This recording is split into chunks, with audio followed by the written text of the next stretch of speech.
I know we've talked about what I bring on a listing appointment, but and I've also talked about the little goodie bag that I bring.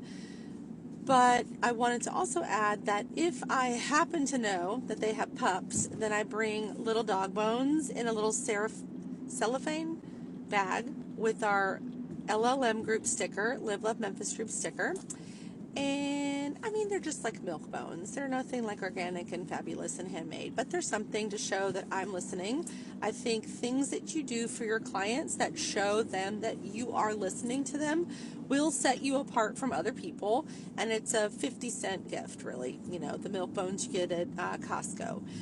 Additionally, if I know that they have kids before the listing appointment or at any point during the at any point during the relationship, I have a stack of books that I keep. It's the same book, and it's the Berenstein Bears Moving, something like that. The Berenstein Bears Move. And it's this book that talks about Mama and Papa Bear and how, it can be stressful for kids to move. And that has been so well received by my sellers. It's just a little token, and I don't tell them that I'm bringing it either. So I just show up, and I'm like, oh, here's a gift bag for our meeting, and also here's a little pup treat too. And they're like, oh my gosh, you remembered we had pets? I'm like, that's my job, to pay attention to the details. And they really like that sentence too. That's my job, to pay attention to the details. And then sometimes I'll bring the gift and say, I also brought this for the kiddos, just in case. I know it can be really stressful for them. Another thing, when I have a listing with kids and kids' rooms, it's very important that the kids feel that they're not living in a museum while the house is being sold. So I make it very clear to the parents, under no obligation are you to depersonalize your kids' bedrooms to the point where they feel like they can't even touch anything. Kids' rooms are kids' rooms. There's an overall acceptance of kids' rooms being kids' rooms.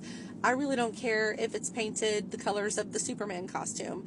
The kids' rooms, I firmly believe, should remain kids' rooms, meaning none of their stuff should be touched. They should have the rules and the responsibilities of selling the house with like keeping tidy all the other main areas of the house, but they should have a space where they can just go be kids, not feel like, oh, I need to pick up all my Legos and whatever. I have not ever in 17 years had feedback from a buyer that says, man, we really would have bought that house, but we didn't like the decor of the kids' room, or we didn't like how messy the kids' room was. So it's almost like, and I'm at a red light, so don't hate that I'm looking at the camera, but it's almost like people's shoulders just sort of like exhale. You can see the exhale in them when they're like, we don't have to live in a museum, because it's very stressful to sell a house. It's very stressful.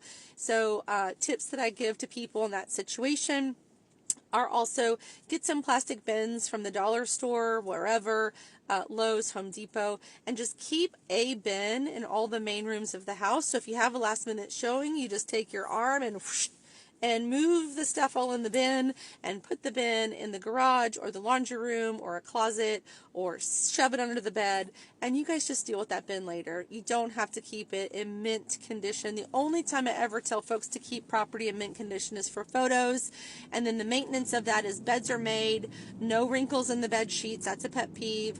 All the blinds are up, open, lights are on, dishes out of sinks, and things off the countertop. Like, you don't want to look like you're walking through the house and like you're about to stumble upon the cellar because there's stuff everywhere. But other than that, like, there needs to be a safe space for kids. That's just my opinion.